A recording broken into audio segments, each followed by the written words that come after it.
श्री राधाकृष्ण दोस्तों, आप सभी का आपके अपने चैनल पॉजिटिव अप्रोच अकेडमी में एक बार फिर से स्वागत है। मेरा नाम नितेश भारद्वाज और आप सभी पॉजिटिव अप्रोच अकेडमी का एस्पायरेंट्स है। जैसा कि आप सभी जानते हैं, यह प्रैक्टिस सीरीज आप सबके लिए चलाई गई है। अगर इस चैनल के ऊपर नए हैं, चैनल को सब्सक्राइब कर लीजिएगा, बेल आइकन को जरूर प्रेस कीजिएगा। और जो पुराने एस्पायरेंट्स हैं, वो तो आप सभी जानते हैं कि डेली जो है ये प्रैक्टिस सीरीज आपके लिए 9 बजे चलाई गई है। बेसिक्स इस सीरीज में नहीं रहेगा, ये आप भी जानते हैं। आशा करता हूँ कॉपी पेन लेके आप बैठ गए होंगे। तो चलिए भाई, बिना वक्त गवाए आज के फिजिक्स के कुछ इंपॉर्टेंट एमसीक्यूज को डिस्कस कर लेते हैं। और बेहद आसान एमसीक्यूज हैं। तो देखिएगा, सबसे पहला क्वेश्चन आपकी स्क्रीन के ऊपर ये रहा। बड़े ध्यान से पढ़ना है ना। देखो, oxygen freeze at -219 degree Celsius, the Fahrenheit equivalent of this temperature. Fahrenheit equivalent क्या होगा इस टेम्परेचर का? तो इसके लिए इन दोनों के बीच का रिलेशन पता होना चाहिए। What is the relationship between Fahrenheit and Celsius के, है ना। तो मैं आपको बताना चाहूंगा, फारेनहाइट स्केल के बीच का जो रिलेशन है, फारेनहाइट होता है 9/5 सेल्सियस प्लस 32 डिग्री। अब देखो, कोई एक याद कर लो। अगर सेल्सियस और फारेनहाइट का पूछा हो, यानी कि सेल्सियस निकालना हो, तो यहीं से निकल जाता है। कैसे? देखो, फारेनहाइट -32 = 9/5 सेल्सियस। तो सेल्सियस स्केल आ गया 5/9 ब्रैकेट में फारेनहाइट -32। तो एक रिलेशन ये, एक रिलेशन है, कोई एक आसान सा याद कर लेना जो ज्यादा अच्छा लगता है, दूसरा रिलेशन वहां से निकल जाता है। अब देखो, इन्होंने बोला ऑक्सीजन फ्रीज हो रही है -219 डिग्री सेल्सियस पे। 9/5 -219 डिग्री सेल्सियस प्लस 32। अब मेरे प्यारे दोस्तों, बड़े ध्यान से समझना। अब आप सभी जानते हैं कि भैया 219 को 5 से कटेगा नहीं। 5 से कटेगा नहीं। अब एग्जाम में हमारे पास ऐसा भी नहीं कि बहुत समय होगा, तो अपनी इच्छा से इसको 220 कर दो। अब आप बोलोगे सर इससे तो गलती लगेगी। मैं समझाऊंगा कहां पर गलती से बचना है आपको। फिर देखो, 219 कटता नहीं, 220 कट जाता है, इसलिए मैंने 219 की जगह 220 लिख दिया। 5 चौके 20, 5 चौके 20। ठीक है, कितना आ गया? -9 चौके 36, 9 चौके 36, 3 39, जमा का 32। कितना आ गया? -6 में से 2 गए 4, 9 में से 3 गए 6, और 3, ठीक है, 364। ही किया क्या? कोई ऑप्शन है ऐसा? आप देखो, yes we have option number C will be right answer, है ना। जो कितना था? -362 डिग्री। अब आप बोलोगे सर आपने तो 64 निकाला। तो मैं आपको यही बताना चाहता हूं, मैंने अपनी कैलकुलेशन को आसान करने के लिए यहाँ पे देखो ज्यादा कर दिया था, जबकि आंसर कम आएगा। 219 की जगह 220 डाल दिया। आपका जो फाइनल आंसर होगा उससे कम वैल्यू ही आंसर होगी, क्योंकि हमने एक बढ़ा के डाल दी थी। क्यों? ताकि कैलकुलेशन इजी हो सके। तो एग्जैक्ट आंसर क्या निकला? -362, मतलब इससे कम होना चाहिए 364। इस फॉर्मूला को कब अप्लाई नहीं करोगे आप? मतलब ये जो मैंने ट्रिक बताई कि 219 की जगह 220, अगर सभी आंसर आप कैसे होते, 362, 363, ठीक है, 361, ठीक है, 362.6, कुछ इस तरीके से होता, देन फिर प्रॉपर काटना था। लेकिन जब हमने देख लिया 220 डाल के 364 आया, ऑप्शन हम देख रहे हैं भाई दूर दूर हैं सारे, कोई बहुत नजदीक नहीं। तो यहाँ पे भी हमने अपनी इच्छा से 1 डिग्री बढ़ा दिया, एक इच्छा से यहाँ पे फिर अपनी 1 डिग्री घटाएंगे। आप समझ गए मेरी बात, कैलकुलेशन कैसे इजी बनाई जाएगी ताकि जल्दी आप कर सके। तो चलिए, option number C will be right answer. Next MCQ के ऊपर अब आपको मैं लेकर चलूंगा। बड़े ध्यान से पढ़ना क्वेश्चन। इससे आपको आइडिया भी लगेगा क्या जितना आपने बेसिक्स पढ़ा क्या वो इनफ है, या उस बेसिक, या जो बेसिक पढ़ा वो याद रह रहा है। कोई ऐसा टॉपिक जो मैं यहाँ पे करवा रहा हूँ और आपने वो पढ़ा ही नहीं, तो ये सारी चीजें आपको नजर में लानी है, ठीक है, क्योंकि आपने कितना पढ़ा ये आप जानते हैं। ठीक है, तो यहाँ पे जितना कंटेंट होगा वो टॉपिक आपको पढ़ने हैं, उसकी प्रैक्टिस करनी है, देखना है क्या बेसिक रिकॉल कर पा रहे हैं। क्वेश्चन देखो, the coefficient of linear expansion of A solid is 1.2 into 10 raised to the power -5 degree Celsius. What is the coefficient of volume expansion of the solid. अब भाई एक कोफिशिएंट दिया है, दूसरा निकालना है, तो कहां से निकलेगा? जब पहले और दूसरे का फॉर्मूला पता होगा। याद आया कुछ? यहाँ पे 3 कोफिशिएंट थे, alpha beta gamma. Coefficient of linear expansion, coefficient of superficial expansion, coefficient of volume expansion. नहीं आया याद? कोई बात नहीं, मैं हूं ना बताने के लिए, देखो अभी याद आएगा। Alpha is equal to beta बटे 2 इज इक्वल टू गामा बटे 3। कुछ याद आया? Linear superficial volume expansion. अभी भी याद नहीं आया? देखो, beta is equal to 2 alpha, the relationship between the linear expansion and the superficial expansion. What is gamma? That is equal to 3 alpha, the relationship between the volume expansion and the linear expansion. हो सकता है आपने ऐसे याद किया हो, लेकिन मैं चाहता हूं इन तीनों का रिलेशन ऐसे याद करें।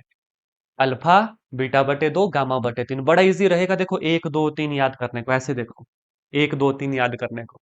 अब इनके बीच का रिलेशन भी पूछे तो भाई क्रॉस मल्टीप्लाई कर दो। देखो बीटा 2 अल्फा, गामा 3 अल्फा। समझ गए? अब यहाँ पे क्या था? The coefficient of linear expansion of solid.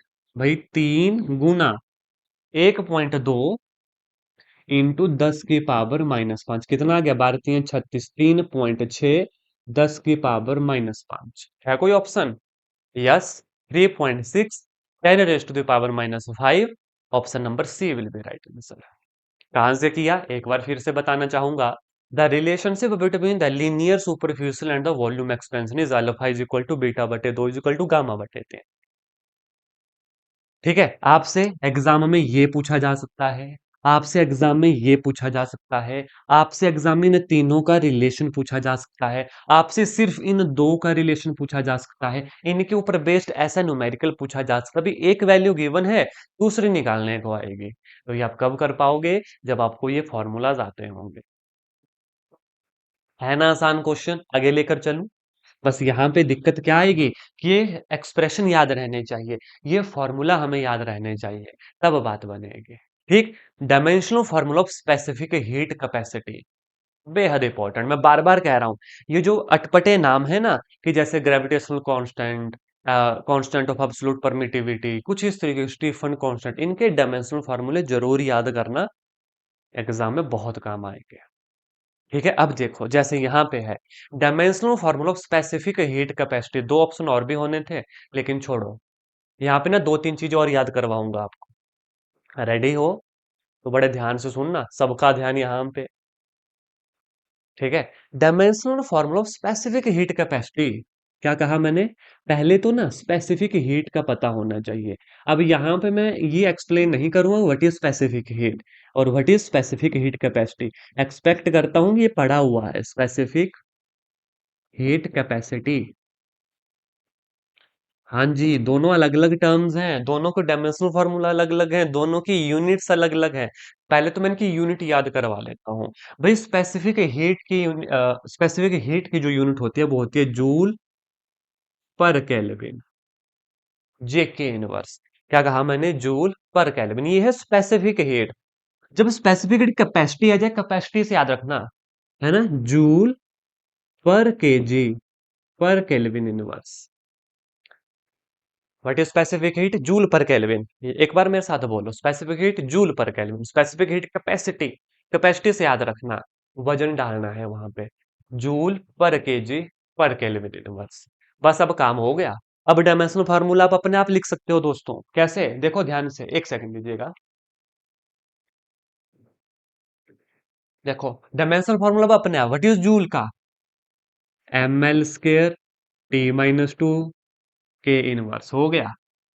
Joule का सभी को पता है, जूल का वर्क डन, हीट, पड़ा हुआ है, सबसे आसान formula, joule ml² T-2।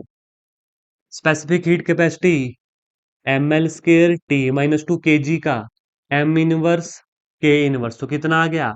m0 L² T-2 के inverse will be right answer. है कोई ऑप्शन यहाँ पे? तो चलो दो ऑप्शन थे, तो दो ऑप्शन और होंगे। ये हमारा आंसर होगा m0 L² T-2 के इनवर्स। समझ गए क्वेश्चन? दोनों के डायमेंशनल फार्मूला याद कर लो। मैंने बता दिया याद कैसे करना है, इसके बाद भी चॉइस आपकी है, या तो ऐसे याद कर लो या तो क्रैम कर लो। इन द एंड याद होनी चाहिए वैल्यू, इन द एंड याद होनी चाहिए। This is specific heat, this is specific heat capacity. ठीक है, चलो भाई बताओ मुझे what is specific heat. Comment करो। तभी आगे चलना, क्लास को पॉज करो, कमेंट करो व्हाट इज स्पेसिफिक हीट, फिर आगे चलेंगे। और आप सभी जानते हैं जो बिल्कुल एग्जैक्ट कमेंट्स होते हैं उनको लाइक जरूर आएगा। बताओ व्हाट इज स्पेसिफिक हीट। अब आप लिख देना, ताकि जो जो एस्पिरेंट्स को पता नहीं था वो भी कमेंट एक बार ओपन कर लें और देख लें। Is that clear? जिनको पता नहीं कि व्हाट इज स्पेसिफिक हीट, तो कमेंट जरूर करना जिन एस्पिरेंट्स को आता है, ताकि अदर एस्पिरेंट्स की भी हेल्प हो सके। ठीक है, चलेंगे आगे। ठीक है, तो चलो ये क्वेश्चन भी बन गया हमारा। आगे चलो भाई, बेहद आसान, बॉइलिंग पॉइंट ऑफ वाटर पे आ गया है। What is boiling point of water? Increase with decrease in pressure, increase with increase in pressure, decrease with increase in pressure, and option number D remain the same with increase in pressure. Boiling point of water, obvious ये बात है, अगर pressure बढ़ेगा, ऊपर से pressure बढ़ेगा तो boiling point भी तो बढ़ेगा। Option number B, increase with increase in pressure, बिल्कुल ठीक है। अब आप सबके लिए एक और होमवर्क क्वेश्चन, आपने मुझे कमेंट करके बताना है कि पहाड़ी इलाकों के बजाय जो तल वाले इलाके हैं, ठीक है, चलो मैं ना पहाड़ वाला पूछता हूँ। पहाड़ पे खाना बनाने के लिए, समझना, ज्यादा समय लगेगा एज कंपेयर टू मैदान वाले इलाकों से, या कम समय लगेगा? एक बार फिर से ध्यान से सुनो। पहाड़ के मान लो चावल उबालने हैं, चलो चावल छोड़ो, आलू उबालने हैं। अब आप मुझे बताओ, मैदान वाले इलाके में ज्यादा समय लगेगा कि पहाड़ वाले इलाके में ज्यादा समय लगेगा? कमेंट करके जरूर बताना। ये आलू उबलेंगे कहाँ? अच्छे से उबलेंगे दोनों जगह। ज्यादा समय कहाँ लगेगा, पहाड़ पे या नीचे मैदान में? कमेंट कीजिएगा, देखूंगा मैं आंसर आप सबका। ठीक, चलें आगे। देखो, a steam at 100 degree Celsius is more dangerous than the same mass of water at 100 degree Celsius, because obvious सी बात है, ये कॉन्सेप्ट बेस्ड होता है इंटरनल एनर्जी के ऊपर। पहला option, steam contain more internal energy, yes, ये आंसर बिल्कुल सही है, लेकिन अदर ऑप्शन भी पढ़ेंगे। Steam move faster than water, steam is less dense than water, steam has higher specific heat capacity than water. तो समझ आ गया कि स्टीम 100 डिग्री सेल्सियस पर ज्यादा डेंजरस होती है पानी के 100 डिग्री सेल्सियस के ऊपर होने से। क्यों? क्योंकि स्टीम की इंटरनल एनर्जी पानी की उस टेम्परेचर पर इंटरनल एनर्जी से ज्यादा होती है, याद रखना। ठीक है दोस्तों, आगे लेकर चलूं। नेक्स्ट एमसीक्यू देखो, the increase in temperature of water at the bottom of waterfall when it fall from a height of 100 metre, assume entire potential energy of water is converted into heat. हमने क्या assume करना है कि जितनी भी potential energy थी वो heat में कन्वर्ट हो गई, यानी कि पोटेंशियल एनर्जी को क्यू के बराबर हम कर देंगे, तो क्या होता है mgh, इट इज क्यू। बात यहाँ पे ये आती है कि जब किसी हाइट से पानी नीचे गिरता है तो कितनी हीट प्रोड्यूस होती है, वहां पे क्या हीट रहेगी, उसके लिए फॉर्मूला क्या है? +1 क्लास 7th यूनिट को अच्छे से पढ़िएगा, उसके एमसीक्यूज हैं ये, ग्रेविटेशन के नेक्स्ट चैप्टर वाला। Is that clear? थ्योरी भी पढ़ना जरूरी है as compare to MCQs and numerical. Theory से बहुत क्वेश्चन क्लियर हो जाते हैं। और हाँ, कौन सी बुक से पढ़े, ऑलरेडी चैनल के ऊपर वीडियोस बनी हैं, चैनल को विजिट करो, वीडियोस देखो, वहां पे प्लेलिस्ट देखो अपने सब्जेक्ट के अकॉर्डिंग। इतना तो करना पड़ेगा। आज आपके टाइम की इन्वेस्टमेंट ना फ्यूचर में बहुत अच्छा रिटर्न ला कर देगी आपको। चलो आ जाओ क्वेश्चन के ऊपर, क्या बात कर रहे थे कि भाई पोटेंशियल एनर्जी ना हीट में कन्वर्ट हो गई, नंबर वन। बात ये आती है कि ये हीट क्या है भाई, जब किसी हाइट से पानी नीचे गिरता है, जो हाइट इन्होंने दी है 100 मीटर, मान लो हाइट कितनी है, 100 मीटर है, ठीक है, यहाँ पे कितना आएगा, 100 आएगा, जी भी आप जानते हैं 9.8। बात समझो ना मेरे, यहाँ तो चीजें क्लियर आपको। ठीक है, ये हीट क्या, फॉर्मूला क्या है, तो आपको बताना चाहूंगा, डेल क्यू होती है एम सी डेल टी के बराबर। किसके बराबर? एम सी डेल टी के बराबर। ठीक है, जहां पर एक सी की वैल्यू कितनी रहती है पानी के लिए, याद है कुछ पढ़ा हुआ है, कुछ 4200। ये डायरेक्ट चीजें हैं जो याद रखनी है। अब देखो, एग्जामिनर ने यहाँ पे लिखा नहीं था कि value of C for water is speed of light, मत समझ लेना। अभी मैंने कहा कुछ चीजें ऐसी होती हैं जो थ्योरी से ज्यादा क्लियर होती हैं, है ना? अब इस यूनिट को आप जानते हैं, इंपॉर्टेंट यूनिट है। चलो भाई, क्या करूंगा मैं, यहाँ पे पुट कर दूंगा, तो M G H is equal to M C del T, temperature पूछा है, एम से एम गया तो डेल टी आ गया जी एच ओवर सी।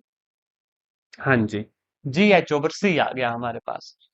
ठीक है, तो व्हाट इज जी भाई, 9.8, व्हाट इज एच, 100 बटे वाटर के लिए इसकी वैल्यू 4200 होती है। 2 जीरो से 2 जीरो गई, कितना आया? 98/420 ना, मैंने डेसिमल भी ओपन कर दिया।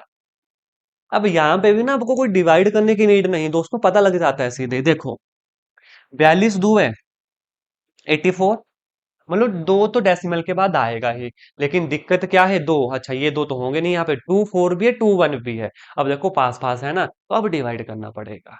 अब डिवाइड करना पड़ेगा, जैसे 98/42, जीरो से बाद में अगेन डिवाइड कर लेंगे। तो 42 2 84, 8 में से 4 गए 4, 9 में से 8 गए 1, डेसिमल का लगेगा जीरो। किससे गया? अब देखो दो ऑप्शन है, एक एक जाएगा, नहीं छोटा हो जाएगा। ऑब्वियस सी बात है, 4 से जाएगा या 3 से जाएगा, तो 4 से कितना बनेगा ये? एक सेकंड है ना, 4 से, 4 चार से बड़ा हो जाएगा, 3 से जाएगा भाई, 42 × 3। तो ठीक है, इसके आगे करने की अब जरूरत नहीं है। तो 2.3/10, 0.23 विल बी राइट आंसर। अब इस ऑप्शन में तो है नहीं, फिर भी हम ऑप्शन नंबर बी के साथ ही जाएंगे। बाकी जो एग्जैक्ट आंसर है डिवाइड करके, वो 0.23 आया। तो डिवीजन करना भी आपको देखना पड़ेगा। ऐसा नहीं है कि हाँ भाई मैथमेटिक्स का स्टूडेंट हो और आप डिवीजन करने लग पड़े। कहाँ से कम होगा? 9.8 को मैं 10 ही मान लूं, आप समझो मेरी बात को, 9.8 को मैं 10 मान लूं, तो 2.4 दिख जाएगा आपको आंसर, 9.8 से आंसर निकल जाएगा। Is that clear? जैसा हमने अभी फारेनहाइट वाला किया, कैलकुलेशन कैसे की जाती है ये भी इंपॉर्टेंट रोल प्ले करेगा जब आप पेपर में बैठेंगे, फिजिक्स की न्यूमेरिकल करेंगे, कैलकुलेशन करेंगे। ठीक है, ये हमारे ऊपर रहेगा कि कितना जल्दी हम इसकी कैलकुलेशन करें। आप चाहते तो 99.8 को 420 से भी डिवाइड कर सकते हैं भाई, क्यों करें इतना? जैसे शॉर्ट हो सके उस तरीके से काम कीजिएगा। ठीक, नेक्स्ट एमसीक्यू के ऊपर लेकर चलूं? है, सभी का आंसर आपको आ रहा है? ठीक है, बहुत अच्छी बात है भैया ना। देखो अगर दोस्तों, जैसे कि मैथमेटिक्स का भी मैंने कहा था ना कि जो टॉपिक आपको आता नहीं है, वीक है, तो वो आप कमेंट जरूर कीजिएगा, है ना। और मैं वन बाय वन सभी के टॉपिक, देखो जितने भी कमेंट्स हैं सभी के टॉपिक्स में वन बाय वन लेके आऊंगा आगे भी, जैसा कि डोमेन रेंज लेके आते। सिमिलरली फिजिक्स के लिए कोई पर्टिकुलर टॉपिक भाई क्लियर नहीं हो रहा, कोई पर्टिकुलर टॉपिक पढ़ा नहीं थ्योरी में, तो कमेंट कर दीजिएगा, ताकि उसके ऊपर मैं डायरेक्ट एमसीक्यूज ही आपको करवा सकूं। और पूरा चैप्टर पढ़ने से अच्छा है उस चैप्टर के 50 60 एमसीक्यूज कर लें, है कि नहीं? तो ये ध्यान रखना आपने ना, वो काम आपका है। What is the fastest mode of transfer of heat? ये क्या मुझे बताने की नीड है? Fastest mode of transfer of heat, it's radiation. सबसे फास्ट रेडिएशन होती है, फिर कंडक्शन, देन कन्वेक्शन। कंडक्शन कहाँ होती है? सॉलिड्स में, मेटल्स में कंडक्शन होती है। What is convection? कन्वेक्शन अगर मैं आपको बताऊं इसका सबसे अच्छा सॉरी सॉरी कन्वेक्शन का अगर मैं सबसे अच्छा एग्जांपल बताऊं ना आपको, तो इसका सबसे अच्छा एग्जांपल होगा जैसे हम पानी को गर्म करते हैं। पानी को गर्म किया, ठंडा पानी नीचे आ जाता है, गर्म पानी ऊपर चला जाता है। ये जो ठंडे पानी का नीचे आना, गर्म पानी का ऊपर जाना, दैट इज कॉल्ड कन्वेक्शन, है ना। लेकिन चलो भाई, पता तो होना चाहिए ना सबके बारे में, क्या पता किसके ऊपर क्वेश्चन पूछ ले। तो what is the fastest mode of transfer of heat? It's radiation. Option number C will be right answer. SI unit of temperature gradient, देखो ग्रेडियंट से ना क्वेश्चन बनता है, 2020 कमीशन में भी बना था। ठीक है, और ग्रेडियंट के लिए ऑलरेडी मैंने बताया अपनी प्रीवियस क्लासेस के लिए, कुछ नहीं करना। ग्रेडियंट का मतलब होता है डिस्टेंस से डिवाइड करना। अब टेम्परेचर तो आपको पता है भाई केल्विन होता है, डिस्टेंस से डिवाइड करो तो मीटर इनवर्स हो गया। Option number B will be right answer. ठीक है, ये छोटी छोटी चीजें हैं जो एग्जाम में पूछी जाती हैं और हमारा कई बार ध्यान होता नहीं, लेकिन अब आप कभी नहीं भूलोगे। Solids are heated by the mode of, comment below. अभी कभी पॉज करो क्लास को, कमेंट करो। Solids are heated by the mode of conduction, radiation, convection, none of this. 30 second देता हूँ कमेंट करने के लिए, 30 सेकंड चाहिए मुझे सभी से। जो भी एस्पिरेंट्स देख रहे हैं, मुझे सभी से इसका आंसर चाहिए। अभी आंसर कमेंट करो, अभी 30 सेकंड है आपके पास, करो। You have 30 second to comment below, कीजिएगा। बार बार कह रहा हूं, सफल होने के 3 नियम। खुद से वादा, मेहनत ज्यादा, मजबूत इरादा। तीनों होंगे तो काम हो जाएगा। और मेहनत तो करना पड़ेगी भाई, बिना मेहनत से काम नहीं होगा। ठीक है, चलो कर दिया, बहुत अच्छी बात है ना। जिन एस्पायरेंट्स को इसका आंसर पता नहीं था, कमेंट जरूर देखें सभी के, आंसर आपको पक्का वहां पे मिल जाएगा। ठीक है, चलेंगे आगे। Dimensional formula of thermal conductivity. अब थर्मल कंडक्टिविटी पूछा। अभी कंफ्यूज मत हो जाना, हमने स्पेसिफिक हीट किया, स्पेसिफिक हीट कैपेसिटी किया, अब है थर्मल कंडक्टिविटी। तो भाई इसके लिए भी ना, सबसे पहले इसकी यूनिट ही बता देता हूँ, watt meter inverse kelvin inverse. अब वॉट है तो वॉट की जगह आप क्या लिख सकते हो, जूल पर second metre inverse kelvin inverse. हो रही हैं चीजें रिलेट, ऐसे जब रिलेट करते हैं ना बार बार, तब जाके चीजें याद हो जाती हैं अपने आप। वॉट जूल पर सेकेंड ये भी पूछा जा सकता है। अब इसका डायमेंशनल फॉर्मूला तो लिख दो भाई, इसका हमने पढ़ा, ml² t-2, second inverse t-1, metre है तो length inverse kelvin inverse, m l की पावर 2 l की पावर -1, तो ml आ गया, t की पावर -3 आ गया, केल्विन इनवर्स आ गया। क्या बना, ml t-3 k inverse, ml t-3 k inverse. Option number C will be right answer. अब आपसे डायमेंशनल फॉर्मूला पूछ लें, अब आपसे यूनिट पूछ लें, या आपसे जूल वाली यूनिट पूछ लें, आप कैपेबल हो कि नहीं? यस। चलेंगे आगे। आज की क्लास का अंतिम क्वेश्चन रहेगा, है ना। मैंने कहा था ना आज की क्लास आसान रहेगी, शॉर्ट रहेगी, प्रिसाइज रहेगी, लेकिन जो पूछा आपसे वो आंसर कमेंट में चाहिए। जो होमवर्क मैंने पहले ही पूछ लिया है, 3-4 क्वेश्चन पूछे हैं, सबका आंसर चाहिए। चलो आगे। Two metallic plate of thermal conductivity K1 K2 are joint in parallel to form a composite plate, the thermal conductivity of composite plate is. अब पैरेलल बोला है भाई, डायरेक्ट ऐड हो जाता है, that is K1 + K2/2। Option number C will be right answer. अगर यहीं पे सीरीज में बोला होता, उसका आंसर कमेंट कीजिएगा, बेहद आसान है। ठीक है, option number C will be right answer for this question. तो दोस्तों ये कुछ एमसीक्यूज थे आज की क्लास के। आशा करता हूँ जितना पढ़ाया ये क्वेश्चन एटलीस्ट टिप्स के ऊपर हो गए होंगे। यहाँ से आइडिया लगा होगा कितने क्वेश्चन आपको आ रहे हैं, कितना आपको और पढ़ना और कौन से टॉपिक पढ़ने हैं, कौन से टॉपिक पढ़ने हैं। और इसके अलावा इंपॉर्टेंट टॉपिक्स फिर फिजिक्स केमिस्ट्री मैथमेटिक्स हो क्लासेस, मतलब टॉपिक कौन से पढ़ने, उसके लिए सेपरेट से वीडियोस बनी है, डिस्क्रिप्शन में लिंक मिल जाएगा। चैनल को सब्सक्राइब कर लें दोस्तों। और हाँ, अगर हमारे साथ हमारे पेड बैचेज में पढ़ना चाहते हैं, दिए गए व्हाट्सएप के ऊपर आप मैसेज कर सकते हैं, डिटेल ले सकते हैं। और कल मिलूंगा आपसे इसी समय 9 बजे इसी चैनल के ऊपर। तो चैनल को सब्सक्राइब कर लो, अपने सभी दोस्तों के साथ शेयर कर लो, और जिस जिस ग्रुप में ऐड हो, बीएड का ग्रुप हो गया, अदर ग्रुप हो गया, वहां पे जरूर शेयर करना, अगर यह सीरीज आपके लिए फायदेमंद है तो। फायदेमंद नहीं है तो मत शेयर करना। लगता है सीरियस, जेन्युइनली आपको लगता है कि ये सीरीज सर जो आपने चलाई है और हमारे चैनल से आपको हेल्प होती है। देखो मेरा चैनल स्पेसिफिकली किसी भी और सब्जेक्ट के प्रिपरेशन नहीं करवाता हूँ, only medical, non medical, teaching exam, और मैं किसी के प्रिपरेशन नहीं करवाता। अगर लगता है अच्छा वैल्यू ऐड करता हूं तो जरूर आज शेयर करोगे। ठीक है, धन्यवाद दोस्तों। जय हिंद, जय भारत।